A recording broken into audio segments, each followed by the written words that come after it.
Government targeting of journalists is nothing new in American history. Most of the time, these cases concern national security. That pattern repeated itself a few days ago with the FBI search of Washington Post reporter Hannah Nathanson's home and the seizure of her property in connection with a leak investigation. Given recent events, I thought it would be educational to analyze the history of the American government persecution of journalists and seizure of their records and property, and how Nathanson's case is both similar to those cases and very different. I'm William Padmore. This is Media Watch, and today,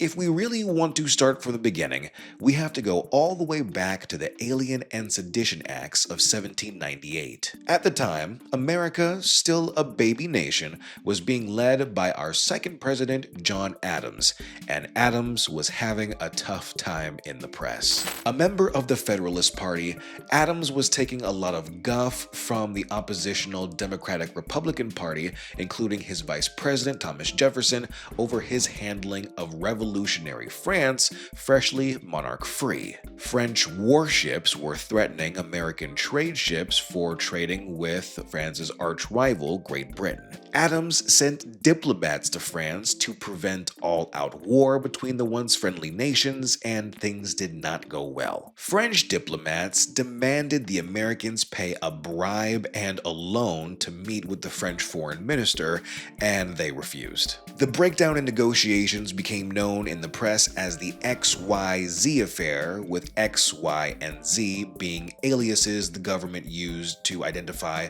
the French diplomats involved in the negotiations. Adams' critics back in America ate the incident up and used it to argue that Adams was an ineffective negotiator. Some of his critics even sympathized with the revolutionary French ideals. On a side note, this would all lead to a multi-year confrontation with France known as the Quasi-War because it was officially undeclared. In an attempt to quell dissent in a divided public, Congress drove and Adams signed the Sedition Act in 1798. It gave the federal government the right to persecute false, scandalous, and malicious writing or writings against the government of the United States. The first journalist to be arrested under this act was Benjamin Franklin Bach, editor of the newspaper Philadelphia Aurora. He was charged in 1799 for publishing an editorial calling Adams blind, bald, crippled, toothless, and querulous. Ouch. Bach would die of yellow fever before his trial. Hugely unpopular with the public, especially on First Amendment grounds, the act would expire in 1800 when Thomas Jefferson rose to power. The law expired, but the idea that the government could persecute journalists on national security grounds did not. Fast forward to 1917 and America is once again on edge. For weeks, news of the sinking of American trade ships was worrying the public. This time, the perpetrator wasn't France, but Germany. And on March 1st, Americans read in newspapers about a secret plot between Germany and Mexico for Mexico to attack the United States if it entered the conflict that would be known as World War I. The Zimmermann telegram, as it would be known, was a decoded telegram by German Foreign Secretary Arthur Zimmermann between himself and a diplomat in Mexico. It said Germany would support a Mexican war against the US and help it reclaim territory in New Mexico, Arizona, and Texas. When newspapers got a hold of the telegram and published it, illusions of American neutrality in the conflict were shattered for good. A few days later, President Woodrow Wilson would ask Congress for an official declaration of war, and they would approve. Convinced that support for the war hinged on controlling information, Wilson signed the Espionage Act in 1917. It gave the government the right to, among other things, criminalize acts that obstruct military recruitment, promote disloyalty, or cause insubordination. Sound familiar? In practice, this led to the targeting of anti-war newspapers and magazines, particularly socialist and immigrant press. This would be a defining theme of journalist persecution in the early 1900s. Early examples would include popular socialist newspapers, the masses, and Appeal to Reason. In both cases, editors and reporters were tried, very few convicted, but still the government pressure wound up killing both papers. In 1918, Congress would also pass and Wilson sign into law the Sedition Act, making even more expressions of dissent illegal. This would be repealed in 1920, and President Harding would commute many of the sentences of people convicted under the act, most notably the influential labor leader and American socialist Eugene V. Debs, who was sentenced to a decade in prison at the time over his anti-war statements.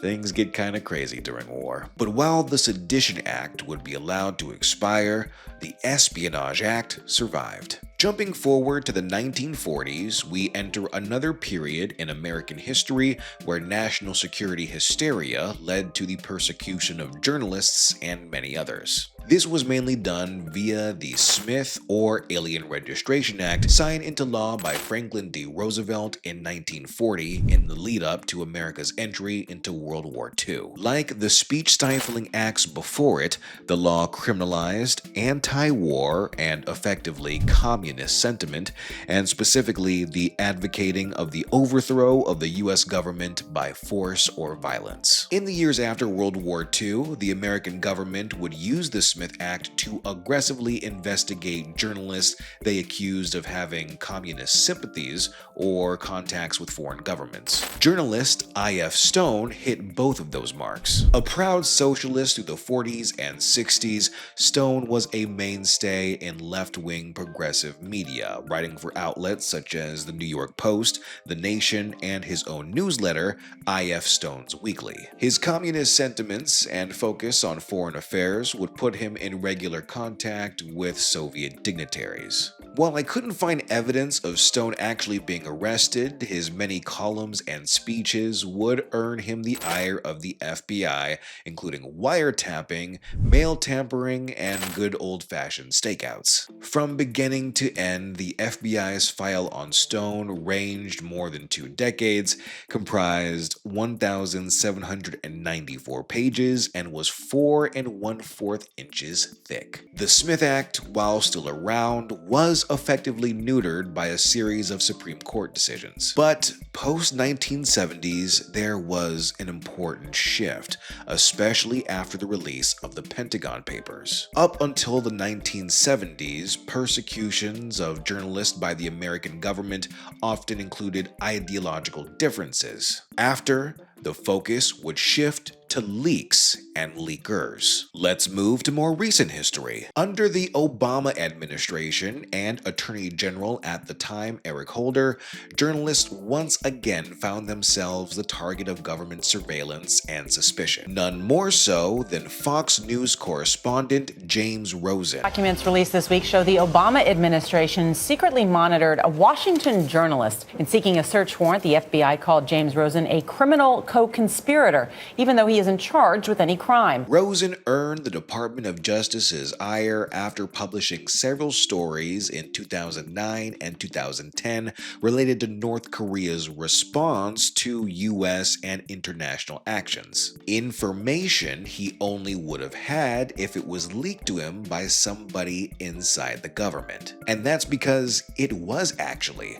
A State Department contractor would later be charged and convicted. Holder wanted Rosen's communications to help build the Department of Justice's case, but there was a problem. Having supposedly learned from past persecutions of journalists, Congress passed the Privacy Protection Act in 1980. It protected reporters from the kind of aggressive surveillance tactics that were used at the height of the Cold War, unless prosecutors could show probable cause that a journalist had committed a crime and could get a subpoena from a judge. And how did Holder get around this little technicality?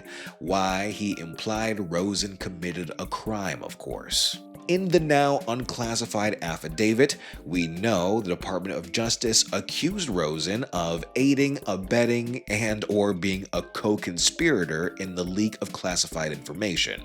Others would call it just doing his job. By labeling Rosen a criminal suspect, the DOJ was able to bypass the subpoena process. Importantly, Rosen was never actually accused of a crime, but by implying he might be a criminal, the DOJ was able to surveil him, getting access to his emails and phone records. Under what authority were they able to do this, you might ask? Well, under the authority of our good friend, the Espionage Act of 1917. Holder's workaround was widely seen as an overreach by free press advocates.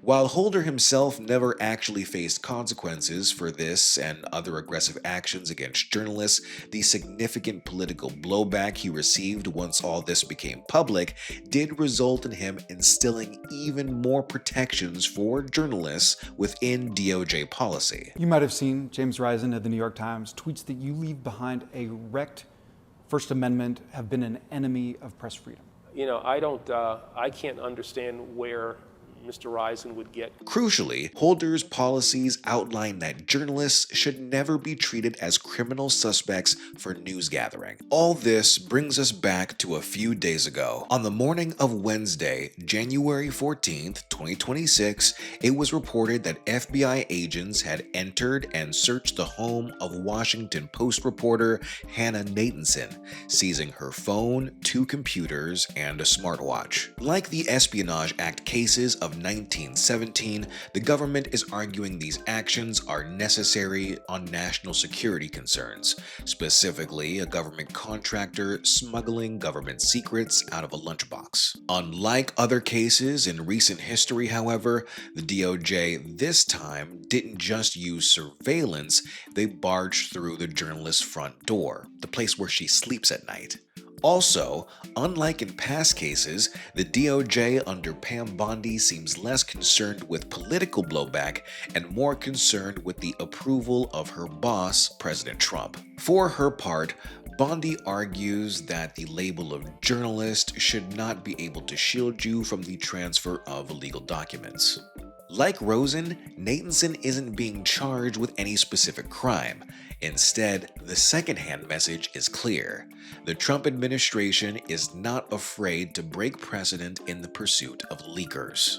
And if you're a reporter dealing with classified info, you can expect a home visit from the FBI. And the administration is not going to tolerate leaks, especially from within the national security apparatus of the United States government, that put our nation's integrity and our national security at risk. Full stop. The president will not support that. I know the Secretary of War will not support that, and it will not stand. And legal action will be taken against anyone, whether it's a member of the press or whether it's an employee for a federal agency who breaks the law. So what have we learned? First, America has a long and storied history of the persecution of journalists, including the seizure of their records and property, especially during international conflict when national security is a top concern. Second, press protections have a lot to do with whoever's in charge at the time. Persecutions of journalists can happen under either party and is largely controlled by who's in charge of the policies. The tools change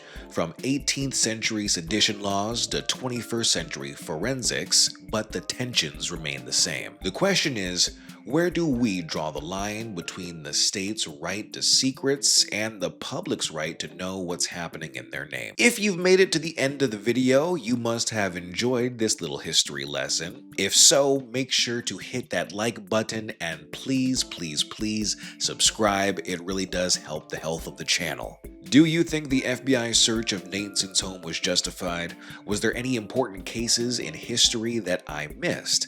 Let me know in the comments below. I'm William Padmore. This is Media Watch. Thanks for watching.